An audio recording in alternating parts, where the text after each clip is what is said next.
At 3:24 p.m, the flight, call sign Cactus 1549, is cleared for takeoff. Cactus 1549 is squawk at 7134, and we're runway 4, 360 and 5,000. Okay, 1549, LaGuardia clearance, reback background point 7, verify information, Papa.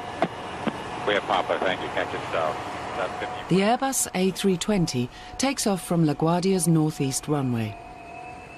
It weighs 66 tons, and its two engines have a combined thrust of over 40,000 horsepower. There are 155 passengers and crew on board.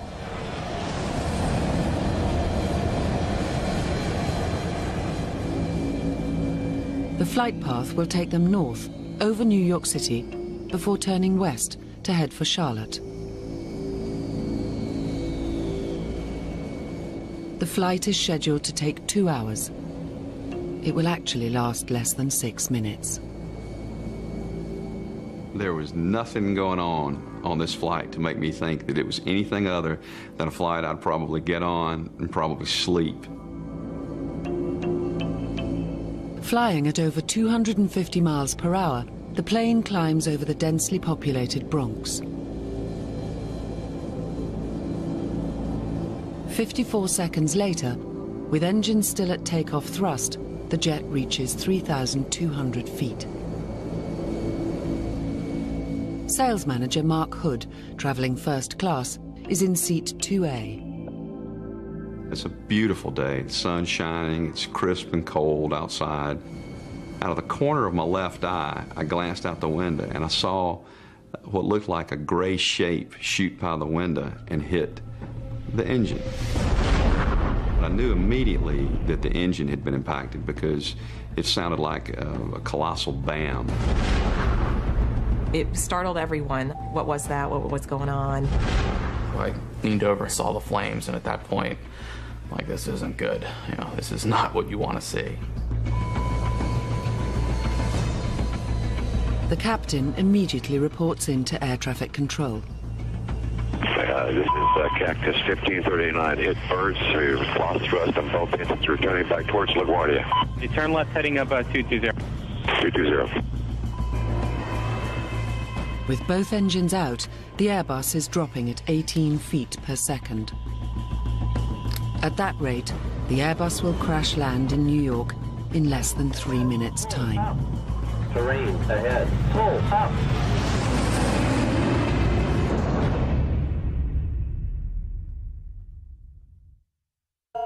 He's got emergency returning. 1529.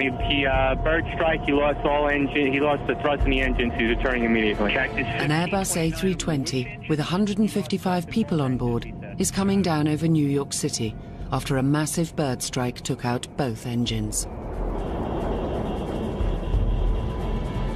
The fate of the passengers and crew now rests entirely on the flying skills of Captain Chesley Sullenberger, nicknamed Sully. Married with 2 daughters, he is 58 years old, just 7 years from retirement. He has flown for US Airways for nearly 30 years.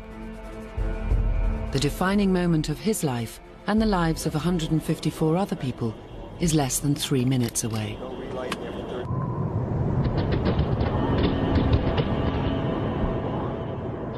In the cabin, it's clear to some of the passengers that something is terribly wrong. The turbines weren't really moving as quickly as what you would normally expect, and there was an eerie silence except for a knocking sound. It's like tennis shoes rolling around in a dryer.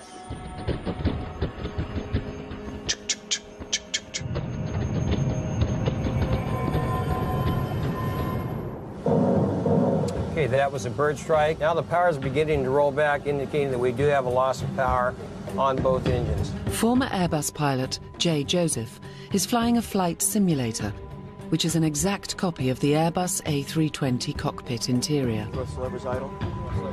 It is programmed to simulate a jet's second-by-second response to a double-engine failure at 3,200 feet. Every flashing light and instrument display is what the pilots would have seen and heard when disaster struck Flight 1549. Now the co-pilot is executing the dual engine failure checklist at this time, attempting to get a relight on perhaps one or both engines. Okay, he's continuing with the quick engine start checklist at this point. While Captain Sullenberger flies the plane, the co-pilot works through the procedure in the Airbus manual in a bid to restart at least one engine. The point that the aircraft lost thrust on both engines, it was essentially a glider, a 140,000-pound glider.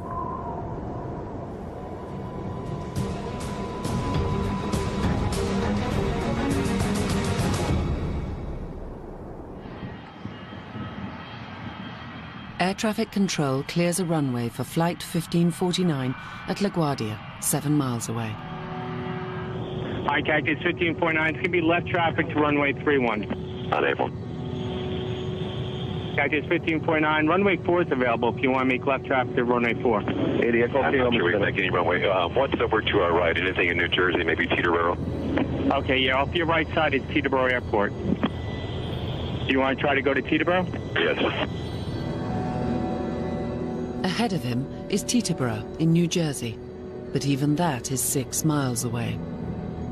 He might make it, but if he fails, it spells catastrophe, not just for those on board, but also people on the ground.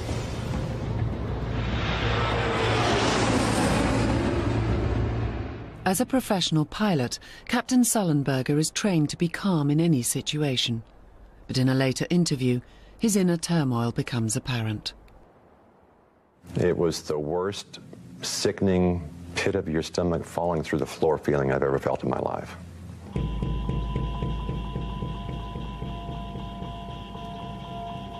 The physiological reaction I had to this was strong, and I had to force myself to use my training and force calm on the situation. Flight 1549 will hit the ground in less than 2 minutes. Captain Sullenberger decides. LaGuardia is too far. Teterboro is too far. As he looks ahead, he can see one final option.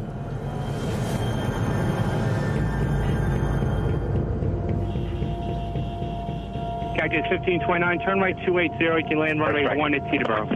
We can't do it. Okay, which runway would you like at Teterboro? We're going to be in the Hudson. I'm sorry, say again, Cactus? As this radar image shows, other passenger airliners are in the area. Eagle Flight 4718 is listening in and responds. I think he said he was going in the Hudson.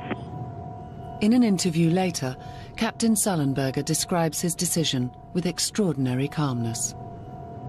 The only viable alternative, the only level, smooth place sufficiently large to land an airliner was the river.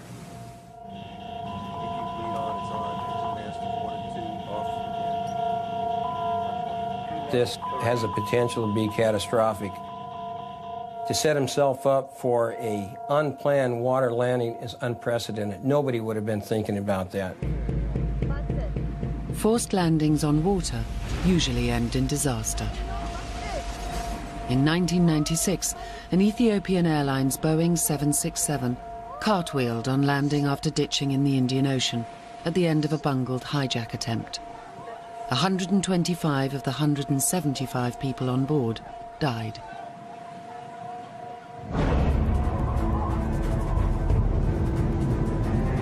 In New York, people are becoming aware of the jet's rapid descent. 124 was emergency. Plane went down in New Jersey. Operator 219. Yeah, I'm witnessing the airplane is going down. It's on fire on the left lane. Where? I'm in the Bronx. Oh my God. Was it a large or small plane or what? A big jet. And I'm telling you, this plane was way too low. The jet was so fucking low.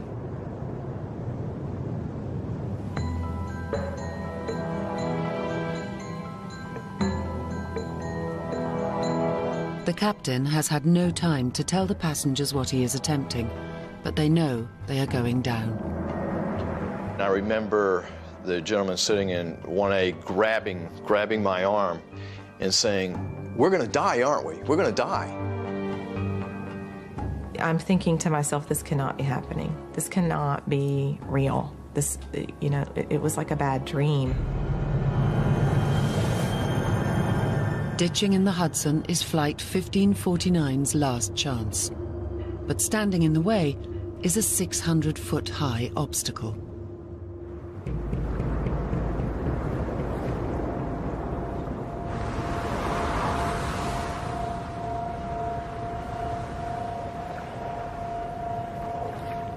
I believe Captain Solberger had a number of significant obstacles, not the least of which was the George Washington Bridge.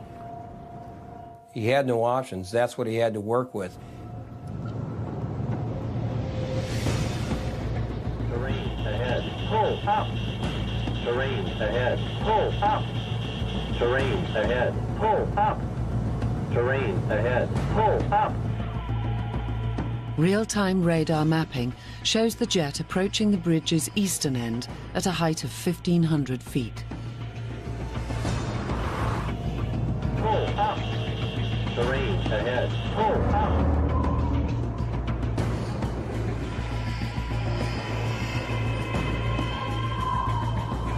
He clears it, with just a few hundred feet to spare. The George Washington Bridge was not something that he had planned for in that approach, I can assure you of that. Emergency electrical power manual on. Whether or not he factored in the bridge, Captain Sullenberger navigates around it with extraordinary skill and makes a turn to line up over the Hudson.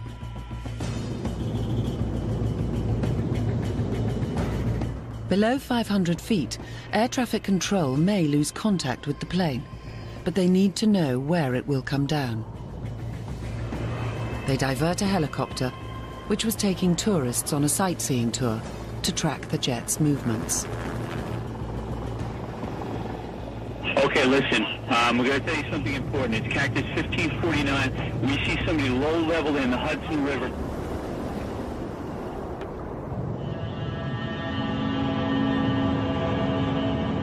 The young lady sitting next to me said, "We're going to crash, aren't we?" I said, "Yeah, I think we're going to."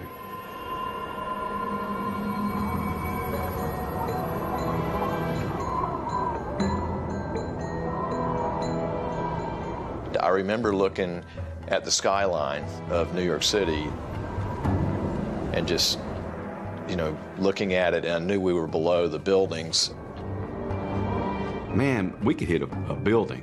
I don't want to hit a building because it's going to be like 9/11 again. Tango Alpha, it looks like there's maybe an incident here. Terrain ahead. Pull up. Terrain ahead. Pull up. We've got a target on him, but he looks like he's low level. Okay. Okay? All right.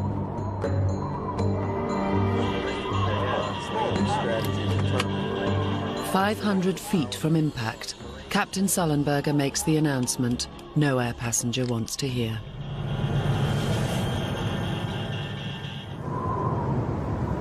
The pilot came on and he said, "This is the captain speaking, brace for impact." I and a lot of others thought, this is it.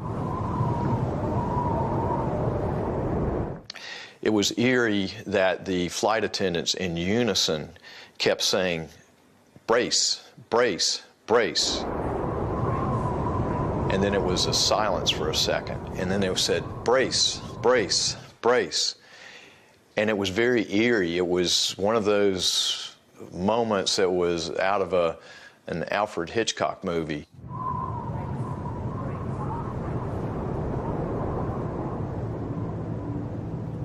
You know, we're crashing. You know, what are you going to do? I kept thinking, okay, you know, do I pray or do I send my wife a message? Do I call her? What do I do? So I quickly typed out a text. And I said, you know, plane's on fire and I love you and the girls. And I hit send. And I remember looking at the phone and seeing the indicator light that the message got out. And I just kind of felt a sense of relief at that point that, you know, I got a chance to say goodbye.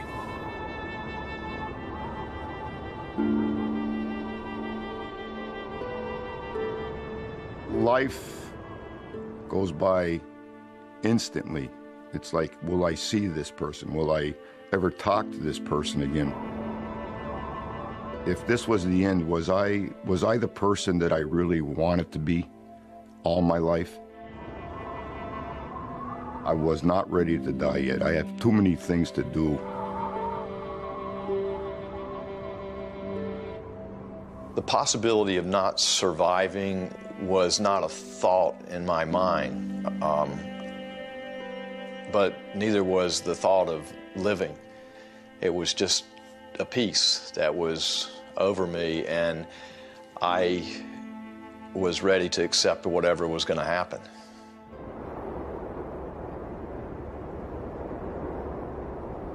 Two Tango Alpha, is he still flying? Still flying. I reached over and held the hand of the lady next to me and prepared to be a dead man. Going down. Two Tango Alpha, roger.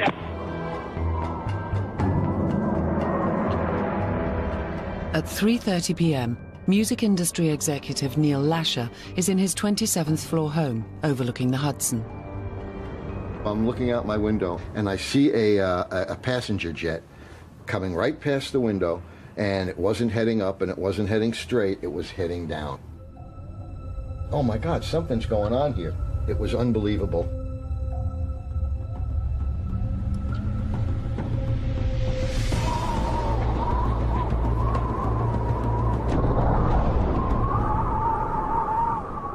I had no idea when the impact was going to come or how much time I would have. I didn't expect there to be anything after. It was just this tense waiting. When are we going to hit?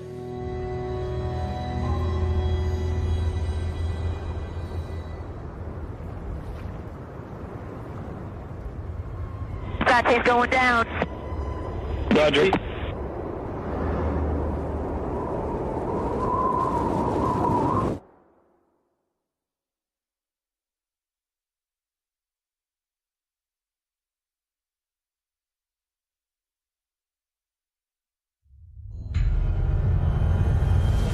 It was a hard hit.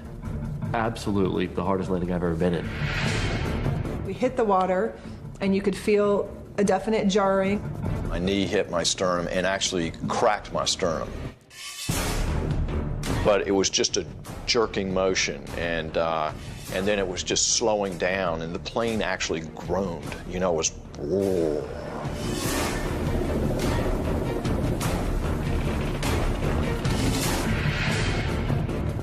In the water.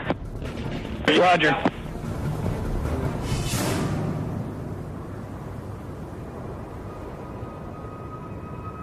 I thought it was going to break apart. I thought it was going to blow up. I had no idea. Calls to 911 pour in from all over the city. 911 operator wants to know what is the emergency? A plane just crashed into the Hudson River. Okay, just passed. It went into the Hudson River? Yeah, an airplane just crashed into the Hudson River. Operator 139, where's your emergency? A plane has just crashed into the Hudson River. Oh my gosh.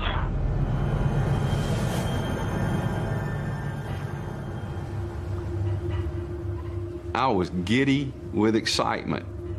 We're not dying today. What nobody knows is that the impact caused a breach near the plane's tail. And that's not all. The Airbus is equipped with a system that seals all the aircraft's vents and outlets to stop it taking on water after ditching. The procedure calls for one of the pilots to press the ditch button above their head. But on Flight 1549, nobody pressed it. There simply wasn't enough time to press the ditch button. The fact that they got as much done with the amount of time available is unbelievable. When the engines failed, the co-pilot worked through a 3-page technical checklist in a desperate bid to restart them. It's the right procedure, but it's designed for a descent from 35,000 feet, not 3,000. The ditch button is at the very end of this particular checklist. They simply didn't have time to get to it. Now, with power to the controls lost, the switch will no longer work. This and the impact damage mean that water is flooding into the plane. The captain of Flight 1549 has saved his plane with an incredible feat of flying. But in the heart of New York City, the passengers and crew must now cheat death for a second time. As the water is coming in so quickly, I'm starting to think, I may be drowning. This may be, you know, we've survived the crash, but now we're going to drown.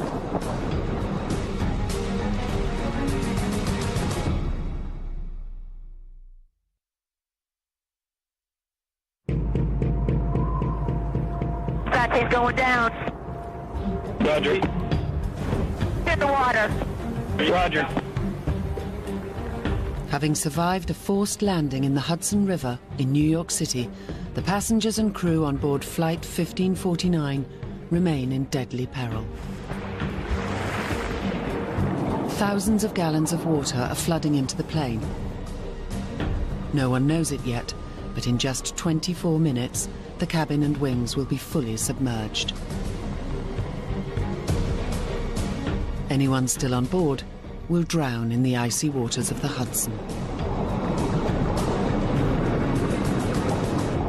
Get me a police department helicopter if you got one on any frequency. Get me a police department helicopter if you got one on any frequency right now. We don't have one now. We'll make a call. You get anybody. You send them right over to the Lincoln Tunnel. We had a Cactus Airbus go down in the water. He's actually went down? He went down in the Hudson River, being the Intrepid there. He's sending out the rescue. Everybody's been notified, and just be careful with your arrivals, okay? Okay, good. Mike Whiskey.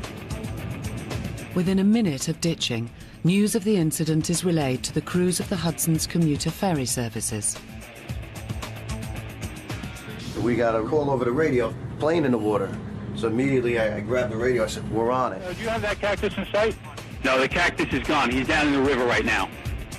Vincent Lombardi's boat, the Thomas Jefferson, is the nearest to the sinking airliner. U.S. Airways jet down in the Hudson River. It's flooded with emergency vehicles of all kinds. Fire trucks, Airways 320 with more than 100... He immediately heads towards it, but it will take him nearly 4 minutes to get there, and for some passengers, that might be too late. I looked over to the left at the window, and all I could see was water. So I actually thought we were underwater. First-class traveller Barry Leonard is in seat 1C. The flight attendant said, take off your seat belt and go to the nearest exit. Well, for me, that was 2 steps, one forward, one to the left. I'm at the door. And I actually looked down in my seat to see if my body was there. Laurie Leitner is one of the first passengers to reach the exits over the wings. I was at the door, I saw the water in front of me. CCTV footage shows the first passengers spill out onto the wings. But Laurie thinks the plane is about to sink. People behind me saying, we have to get out of the plane, get out of the plane, get out of the plane. So I jumped in the water. The water is only 2 degrees above freezing, and Laurie has no life jacket. All I could think of from the moment I jumped in was I have to get out of the water. At the front, Barry Leonard faces a dilemma. The escape chute, which doubles as a life raft, fails to open. And all of a sudden she said, jump, jump, jump. I looked at the water and then I jumped out. It's just straight out. Unfortunately, I didn't have a life vest. I didn't have a seat cushion. I had nothing. I've never experienced anything as cold as that in my life.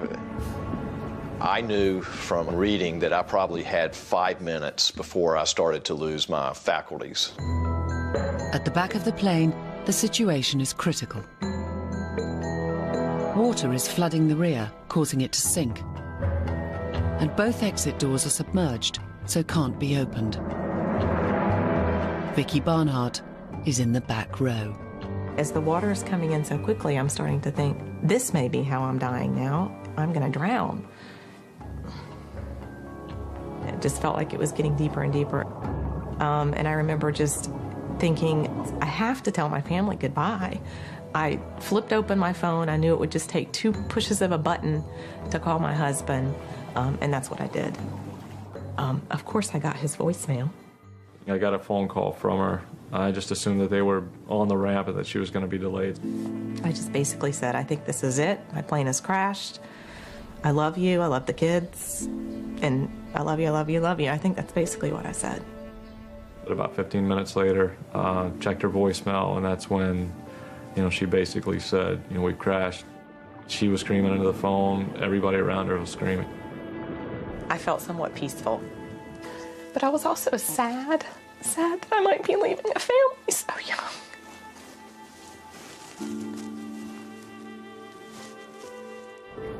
Your heart's ripped out of your chest. And I literally was shaking as I was looking at that phone. The flight attendant starts yelling to go to the wing, go to the wing. And so myself and a lot of other people turn around and start heading back up the aisle. The next thing I remember after that was stepping out onto the wing. Rob Cullajay, who had been going on a golfing holiday with his son, leaves his seat in row 6 to join the crowd at the wing exits. People were actually climbing over seats to get out. Once we stepped out of the plane, the water it wasn't the thing that shocked me the most. It was the slipperiness of the wing because of the jet fuel that was in the water already. Once on the wing, Rob's relief is short-lived. His son, Jeff, had been seated separately, right at the back of the plane. And he can see that's now underwater. My son, I knew was in the back. That's all I knew. I didn't know if he had gotten out yet. Now, is he in the back of the plane, stuck or injured? 13 miles away in Brooklyn, the NYPD scuba team is scrambled. Patrol bell goes off. We know we got to start getting ready, making our way towards the helicopter and getting going to the job.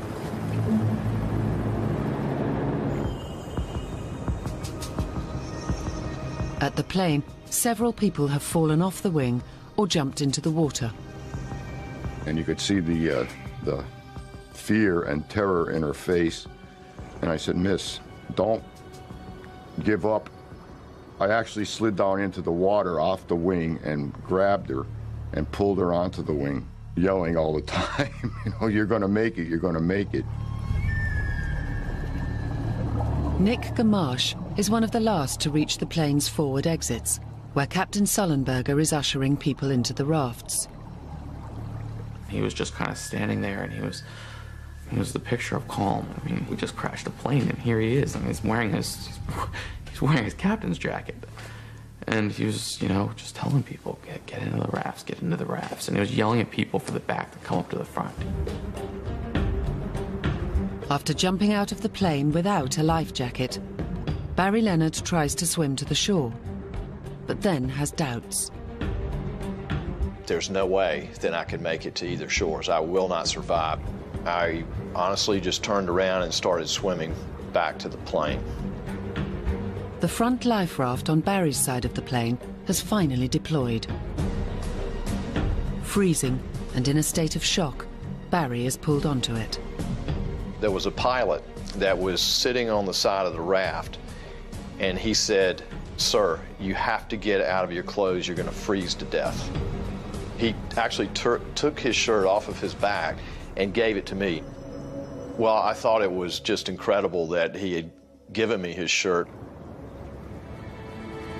3 minutes and 40 seconds after impact, the first ferry arrives at the scene.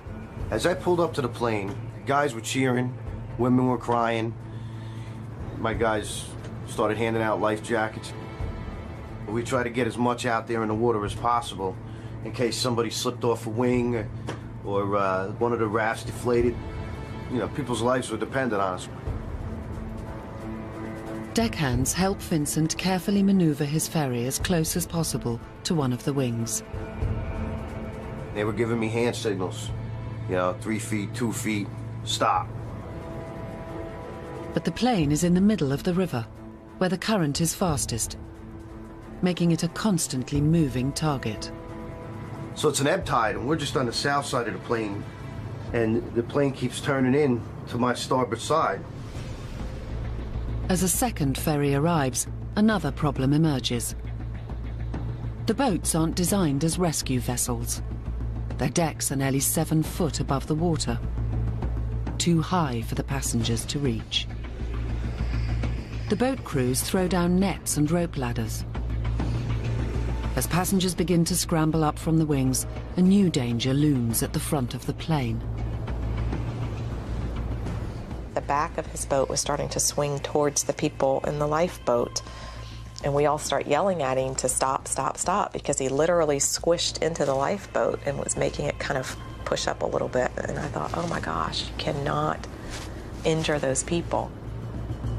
The ferry makes a lunge at us. Not on purpose, obviously. So we were yelling at him saying, you know, stop, stop.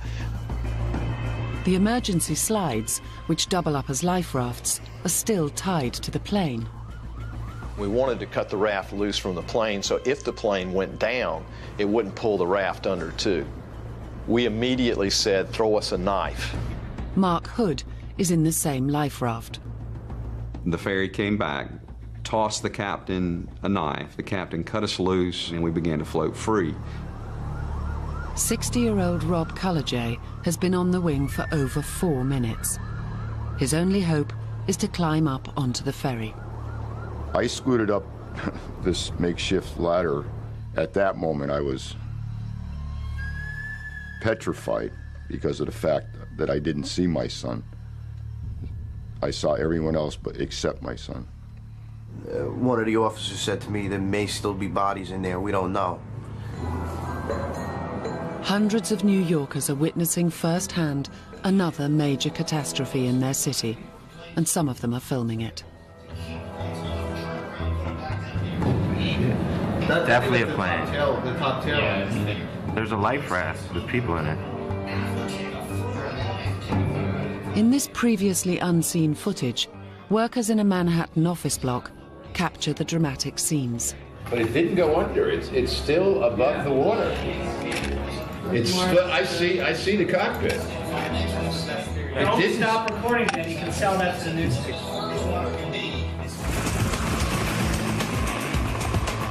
When the NYPD scuba team arrive, they find a scene of chaos. 7 boats, including a US Coast Guard vessel, are pulling people off the rafts and wings. But there are also people struggling to stay afloat in the freezing water. A passenger captures the helicopter's arrival on his mobile phone. I remember climbing up the ladder as the helicopter showed up, and it was kicking up spray and dust, and I just remember thinking, you know, here I am climbing up this ladder, and the wind shear from this helicopter is going to drop me into the river.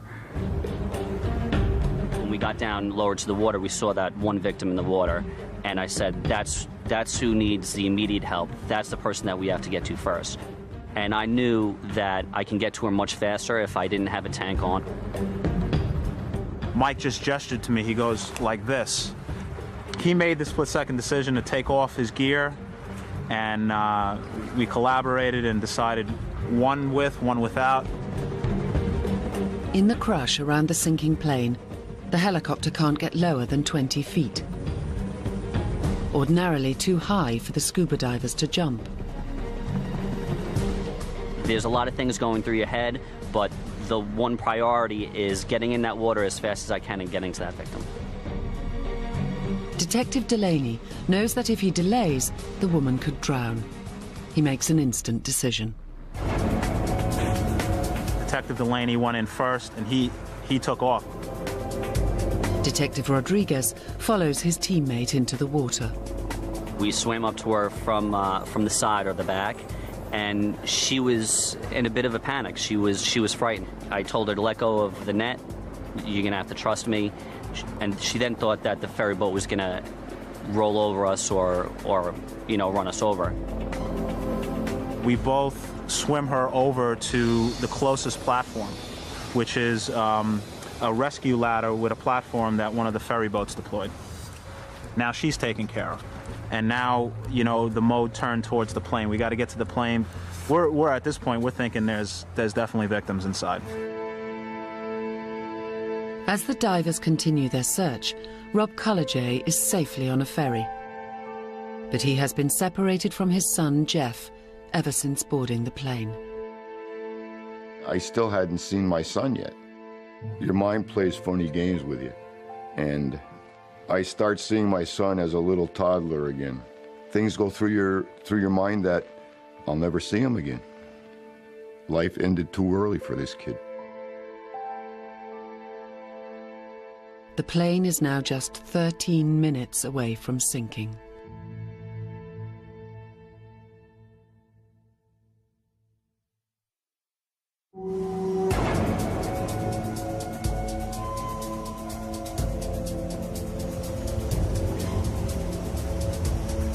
The rescue effort to save the passengers of Flight 1549 has been underway for 12 minutes. The rescuers don't know it, but they've only got another 13 minutes to get everyone out of the water before the plane starts to slip below the surface. And there may still be victims inside.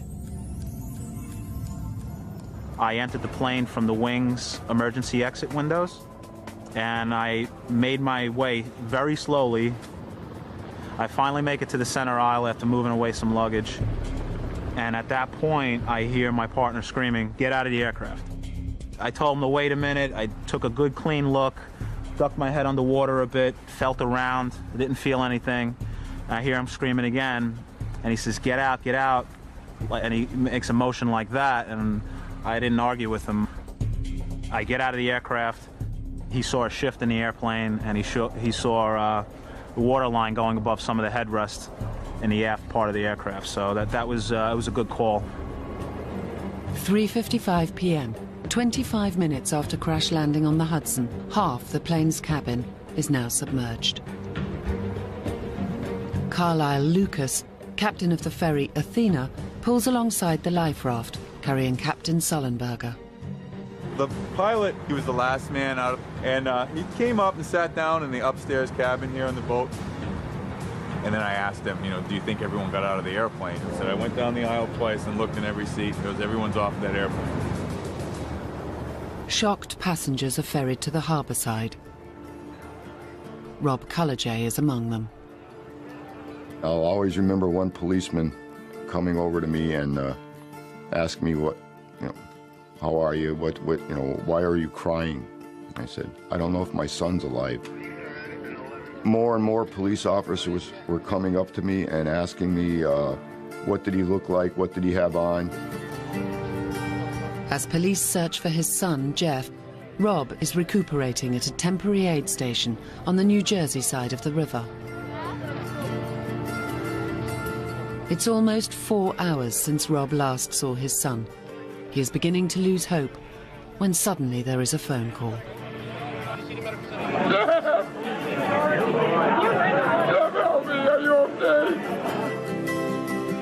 As Rob awaited rescue on the left wing, Jeff made it into a life raft on the other side.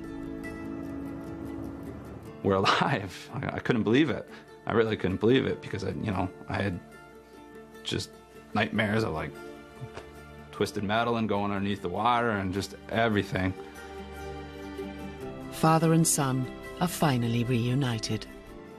We just shared a big hug, and it was just really a cool feeling. Very emotional. He's saying, Dad, please, don't cry, don't cry. Didn't want to let go, and just told each other we loved each other, and just couldn't believe that what just happened. The odds of surviving something like that were a bazillion to one.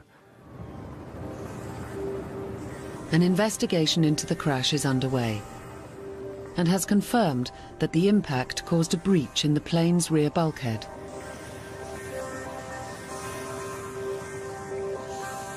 What is not in question is the scale of Captain Chesley Sullenberger's achievement.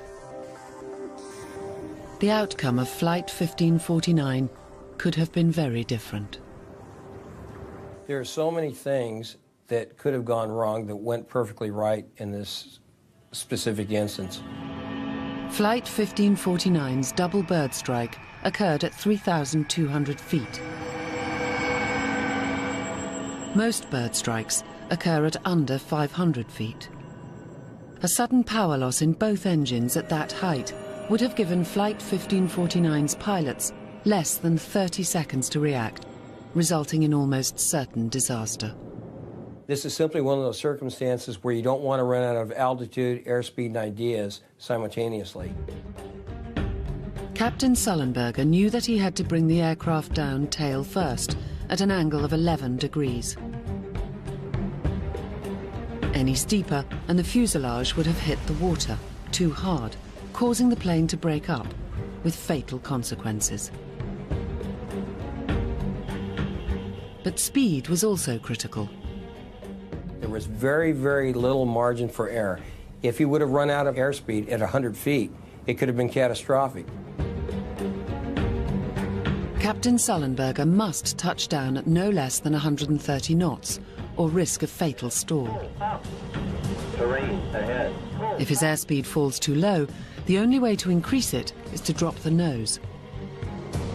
But that would risk the engines hitting the water first, causing violent deceleration that could tear the aircraft apart.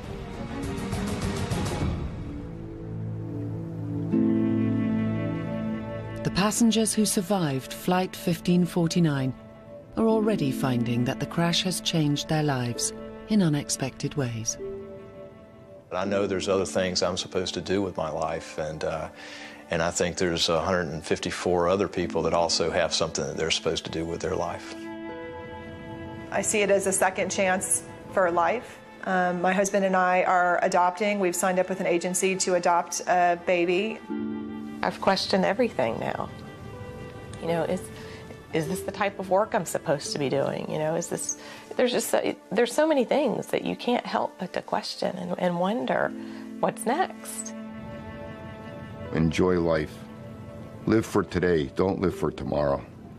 My life has been touched by a miracle, so I have to give back some sort of, to something. I was supposed to be a dead man. I try to get up every morning and look at my wife differently, hug my kids differently. I wanted to get home and see my family, and I flew home. I remember I paid attention to the safety instructions. I just kind of sat there, and every time I thought about it, I just kind of smiled. I was like, I was in a plane crash. And, you know, you're emotionally just like, it can't happen twice.